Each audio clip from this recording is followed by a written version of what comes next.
우리 함께 일어나셔서 우리에게 주신 하나님의 말씀을 공독하시겠습니다. 오늘 말씀은 사무엘상 8장의 말씀입니다. 사무엘상 8장의 말씀, 그 중에서 1절부터 7절까지의 말씀을 교독하시겠습니다. 사무엘상 8장 1절에서 7절, 제가 먼저 읽습니다. 사무엘은 늙자 자기의 아들들을 이스라엘의 사사로 세웠다.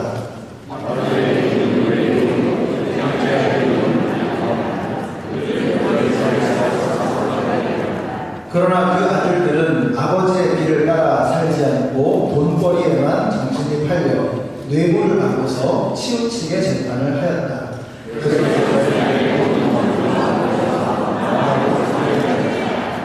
그들이 사무엘에게 말하였다. 보십시오. 어른께서는 늙으셨고 아드님들은 어른께서 걸어오신 그 길을 따라 살지 않았습니다. 그러므로 이제 모든 이방 나라들처럼 우리에게 왕을 세워주셔서 왕이 우리를 다스리게 하여 주십시오.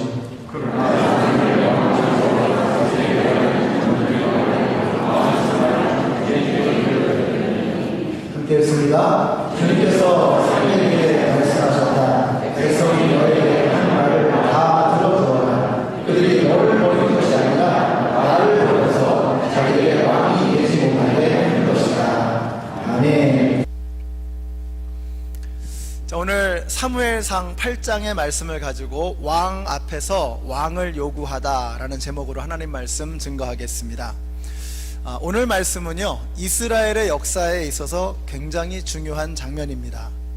사사들을 통해서 하나님께서 직접 통치하셨던 신정 정치에서 왕을 통해서 대신 다스리시는 왕정 정치로 넘어가는 장면이기 때문에 그렇습니다.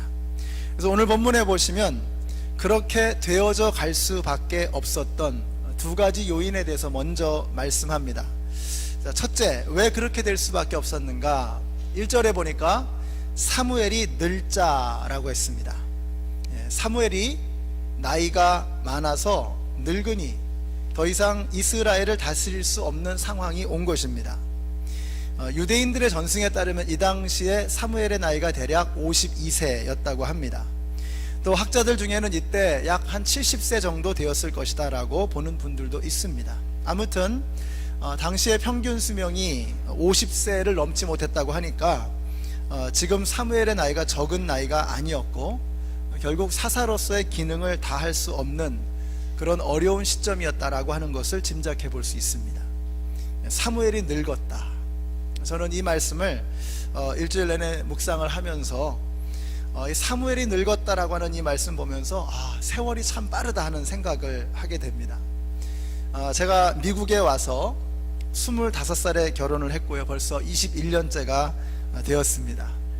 파릇파릇하던 청년이 어느새 흰머리가 희끗희끗한 중년이 되었습니다.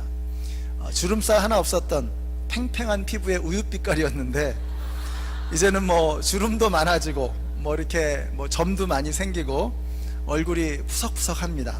하여튼 가까이 오지 마시기를 부탁을 드립니다. 이제 앞으로 한 10년, 20년도 후딱 지나가겠다는 생각을 합니다. 여러분은 어떠세요? 여러분 한번 돌아보세요. 미국 오신 지 얼마가 되셨고 세월이 어떻게 지나갔는가 한번 좀 생각해 보시기 바랍니다. 정말 세월은 빠르게 지나가는 것 같습니다. 저는 이 사무엘이 늙었다는 이 말씀을 묵상하면서 아니 한나가 기도해가지고 아기를 갖게 된 것이 정말 얼마 전 같은데 벌써 이 사무엘이 무대의 뒤편으로 사라질 때가 되었다는 것을 생각을 하니까 딱 떠오르는 말씀이 있었습니다. 모세의 노래였습니다. 이렇게 그가 노래했죠. 주님께서 생명을 거두어 가시면 인생은 한순간의 꿈일 뿐 아침에 돋아난 한 포기 풀과 같이 사라져 갑니다. 우리의 연수가 70이요 강건하면 80이라도 그 연수의 자랑은 수고와 슬픔뿐이요 빠르게 지나가나니 마치 날아가는 것 같습니다. 날아가는 것 같다고 표현하고 있습니다. 정말 딱 맞는 소리입니다. 그래서 그가 이렇게 이어서 기도합니다. 우리에게 우리의 날을 세는 법을 가르쳐 주셔서 지혜의 마음을 얻게 해 주십시오 라고 했습니다. 여러분, 이것이 바로 지혜입니다. 지혜가 뭐냐? 지혜는 끝을 아는 것이 지혜입니다. 내가 끝나는 순간이 있다는 것을 알고 그 끝을 헤아리는 것, 나의 남은 날수를 계수하는 것, 여기에서 지혜는 오는 것입니다. 예를 들어서 학생이 한 학기가 시작이 됐으면 이제 학기말 시험이 다가오겠구나 하는 것을 미리 헤아리면서 그날을 준비할 때 그 학생은 지혜로운 학생이 됩니다. 그런데 언제 끝나겠어 이렇게 그냥 가는 거지, 이러고 한 학기를 지나가면 그 학생은 정말 어리석은 학생일 수밖에 없습니다. 우리 인간도 마찬가지죠. 이 땅에 태어날 때가 있으면 이제 이 땅을 마칠 때가 있는 것입니다. 이 삶을 마치는 그날이 곧 오는 것입니다. 지혜로운 인생은 어떤 인생이냐? 그 마지막 날이 다가오고 있음을 헤아리면서 그 날수를 계수하는 인생, 그 인생이 바로 지혜로운 인생이 되는 것입니다. 이런 인생은 인생을 낭비하지 않습니다. 사무엘은 지혜로운 사람이었습니다. 그래서 그는 자신의 날수를 계수하며 살았고, 그 결과 그는 자신이 늙어서 더 이상 거동하기 힘들고 사역을 감당하기조차 어려운 그 시점에 이를 때까지 그는 게으르지 않고 변질되지 않고 끝까지 충성을 다해 섬기는 모습을 보여주었던 것입니다. 이것이 오늘 말씀을 통해서 여러분과 함께 나누고자 하는 가르침입니다. 인간은 누구나 늙습니다. 그런데 어떻게 늙을 것인가가 중요합니다. 저는 여러분이 녹슬어져서 버려지는 인생이 아니라 닳아서 사라지는 인생들이 되시기를 바랍니다. 이것은 18세기 영국과 미국을 오가면서 대부흥을 일으켰던 조지 윗필드 목사님의 기도입니다. 그는 이렇게 기도했습니다. 주님, 제가 녹슬어서 못 쓰는 인생이 아니고 닳아서 없어지는 인생이 되게 하소서. 저는 이것이 저와 여러분의 기도가 되시기를 바랍니다. 정말 사무엘처럼 자신의 남은 날수를 계수하며 인생을 낭비하지 않고 끝까지 주님을 위해서 살아가게 될 때 우리의 삶도 이렇게 멋진 삶이 되리라고 믿습니다. 그래서 저는 사무엘이 늙었다라고 하는 이 말씀 묵상하면서 사무엘이 정말 측은하다, 이런 느낌이 아니고 정말 영광스럽다, 정말 아름답다 하는 이런 느낌을 받습니다. 솔로몬이 그렇게 말했죠. 백발은 영화로운 면류관이니 의로운 길을 걸어야 그것을 얻는다. 녹슬어져 버려지는 인생이 아니라 닳아서 없어지는 인생은 참 영광스럽고 멋있습니다. 사무엘은 참으로 아름다운 뒷모습을 보여주었던 것입니다. 그가 뒤에 오는 세대들에게 자신의 뒷모습을 보여주는데 사무엘의 그 뒷모습이 너무너무 영광스럽고 멋지고 아름다웠던 것입니다. 그가 자신에게 주어져 있는 날수를 계수하며 단 하루도 낭비하지 않고 아름다운 삶을 살기 위해서 녹슬어서 버려지는 인생이 아니라 닳아서 없어지는 인생을 살았기 때문에 사무엘의 뒷모습은 참으로 아름다웠던 것입니다. 우리는 우리에게 남겨져 있는 날수를 계수하면서 우리에게 주어져 있는 그 인생을 낭비하지 않는 그런 멋있는 사람들이 되었으면 좋겠습니다. 그래서 여러분의 뒷모습을 여러분의 자녀들에게, 여러분의 후손들에게 어떤 모습으로 보여주기를 원하세요? 여기 계신 한 분도 쓸모없는 일에 인생을 낭비하지 마시고 참으로 아름답고 멋진 그런 모습으로 우리의 자녀들과 후손들에게 우리의 모습을 남겨주고 보여줄 수 있는 우리 모두가 되었으면 좋겠습니다. 그래서 여러분의 바램을 담아서 우리 한번 옆에 있는 분들에게 이렇게 한번 말씀해 주세요. 당신은 뒤태가 참 아름다우십니다. 말씀해 주세요. 뒷모습이 참 아름다우십니다. 네. 정말 그런 분들이 되었으면 좋겠습니다. 우리 자녀들이 저와 여러분을 볼 때 우리 부모님들은, 우리 믿음의 선배들은 참 뒷모습이 아름다우셨다, 남은 마지막 그 순간까지 멋진 삶을 사셨다, 사무엘이 늙었다라는 그 모습 속에서 저는 측은함이 느껴지지 않습니다. 참 영광스럽다, 아름답다 하는 이런 마음이 드는 것입니다. 그런 뒷모습을 남기시는 저와 여러분이 되었으면 좋겠습니다. 이제 정말 사무엘이 늙었습니다. 그래서 자연스럽게 후계자를 생각해야 되는 시점이 다가왔습니다. 근데 백성들이 볼 때 사무엘의 자식들이 영 믿업지가 못한 것입니다. 이게 참 이상합니다. 그래도 사무엘의 자식인데, 여러분 사무엘의 자식들의 이름이 무엇이었습니까? 요엘과 아비야. 요엘이라고 하면은 여호와는 나의 하나님이시다. 아비야 하면은 야훼, 여호와는 나의 아버지시다. 그러니까 사무엘이 자녀들에게 이름을 지어주는데 그 이름의 중심에 여호와, 하나님이 담겨 있는 거예요. 여호와는 아버지시다. 여호와는 하나님이시다. 얼마나 멋진 이름입니까? 여러분, 우리가 이름을 지어줄 때, 자녀들에게 이름을 지어줄 때 그 이름에 무엇을 담습니까? 우리 부모님의 바램과 소망을 담는 거예요. 정말 이 아이가 이렇게 되었으면 좋겠다. 그래서 우리 교회에 보면은요, 이 하자 돌림이 굉장히 많아요. 하민이, 하나님의 백성, 또 하영이, 하나님의 영광, 하솜이, 하나님의 솜씨, 그 다음에 하준이, 하준이는 제가 뭔지 모르겠어요. 그래서 생각해 봤더니 하나님이 준비해 주신 사람. 그 다음에 오늘 또 마침 딱 나왔어요. 하유리, 하유리는 제가 압니다. 하나님의 율법을 지키는 사람. 그래서 하자 돌림이 참 많아요. 예자 돌림도 많습니다. 그래서 우리 찬양 인도하시는 우리 정성호 집사님 둘째 아들이 이름이 예찬이거든요. 예수님 찬양. 그래서 제가 아들을 낳으면 원래 예찬이라고 지으려고 했는데 그 이름을 결국 못 썼습니다.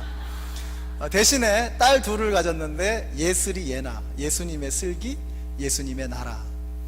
여러분, 우리가 자녀들에게 이름을 지어줄 때는요, 부모의 소망, 부모의 마음, 부모의 비전을 거기 담는 거예요.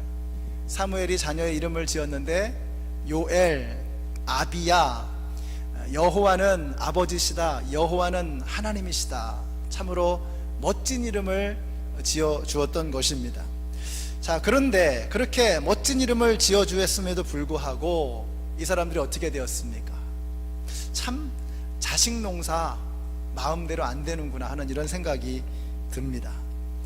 정말 그런 것 같아요. 자식 농사는요, 마음대로 안 되는 것 같아요. 환경이 좋다고 잘 되는 것도 아닌 것 같고, 또 열악하다고 해서 꼭 안 되는 것도 아닌 것 같아요. 사무엘 보세요. 사무엘 같은 경우는 정말 열악한 환경 아니었습니까? 어머니의 사랑도 어려서부터 받지 못했고, 엘리와 같은 영적으로 어두운 지도자 밑에 있었고, 홈리와 비느하스처럼 환경이 정말 지저분하고 안 좋았어요. 그 가운데서 하나님의 음성을 듣는, 그 음성을 듣고 모든 이스라엘 백성들에게 말씀을 전하는 그런 위대한 영적인 거장으로 사무엘이 성장하게 되었어요. 그런데 아비야와 요엘은 어떻습니까? 아버지가 사무엘이에요. 이거는 영적인 금수저입니다. 어마어마한 영적인 베네핏을 가지고 태어난 사람들인데 정말 자식 농사 마음대로 안 되는 것 같아요. 그래서 여러분, 우리가요, 자녀들을 바라보면서 우리 부모님들이 할 수 있는 일이 무엇일까를 생각해 보아야 합니다. 정말 이 아이가 하나님의 거룩하심에 자꾸 노출될 수 있도록 우리 부모님들이 계속해서 엎드리고 계속해서 기도하며 나아가야 된다고 생각합니다. 여러분, 지금 애들이 조금 잘 된다고 해가지고 방심하시면 안 돼요. 애들이 조금 좀 말 안 듣고 말썽 부리는 것 같다고 실망하실 필요가 없어요. 끝까지 가봐야 아는 겁니다. 그래서 우리는 긴장을 늦추지 마시고 계속해서 우리 아이들을 위해서 기도해야 됩니다.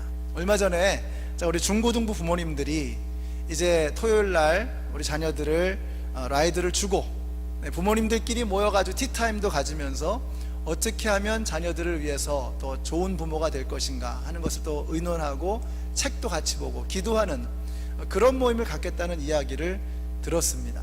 우리가 부모님들이 자녀들 걱정은 참 많이 합니다. 자녀들이 이래야 되고 저래야 되고 염려는 많이 해요. 그런데 정작 자녀들을 위해서 눈물 뿌리면서 기도하는 시간이 얼마나 되느냐 하는 거죠. 그래서 저는 우리 중고등부 부모님들의 그 이야기를 들으면서 참 희망이 생겼습니다. 우리 부모님들이 아이들을 위해서 눈물 흘리면서 기도할 때 하나님께서 긍휼과 자비를 베풀어 주시리라 하는 이런 소망을 갖게 되었습니다. 그래서 우리 여기 계신 저와 여러분들이 여러분들의 자녀 방심도 하지 마시고 또 낙심도 하지 마시기를 바라요. 끝까지 기도하셔서 정말 영적인 좋은 유산을 물려주실 수 있는 우리 모두가 되시기를 우리 예수님의 이름으로 축원합니다. 요엘과 아비야가 얼마나 엉터리였나 3절에 보니까요, 저들이 아버지의 길을 따라 살지 않았다라고 했습니다. 거기다가 돈벌이의 혈안이 되어서 뇌물을 받고 치우치게 재판을 했다고 했습니다. 이건 심각한 문제입니다. 지금 한국에서도 대통령을 특검해서 조사를 하는데 뭐 여러 가지 기소 내용이 있지만 그 중에 가장 민감하고 가장 중요한 핵심은 뇌물죄입니다. 과연 뇌물죄에 저촉이 될 것이냐, 이게 핵심입니다. 왜냐하면 뇌물죄라고 하는 것은요, 나라의 기강과 근간을 무너뜨리는 위험한 범죄이기 때문에 그렇습니다. 우리가 어떤 그 개인적인 자기의 권세와 이런 직권을 남용해 가지고 사회의 질서와 기강을 무너뜨리는 심각한 범죄, 이것이 바로 뇌물입니다. 그래서 우리 교회에서도요, 뇌물이 오고 가면 안 됩니다. 가만히 생각해 보니까 뇌물이 오고 가면은 교회도 망하겠다. 그럼 여러분, 뇌물이 무엇입니까? 뇌물이 꼭 돈만 뇌물은 아니잖아요. 어떤 자신의 어떤 편견, 어떤 자신이 이렇게 편애하는 사람, 자기하고 친한 사람, 어떤 이해관계 때문에 어떤 사람에게는 안 될 일도 되게 해주고 어떤 사람은 될 일도 안 되게 하고, 이게 뇌물입니다. 그래서 그런 그 편애하고 불공정한 일들이 교회에서 벌어져서는 안 되는 거죠.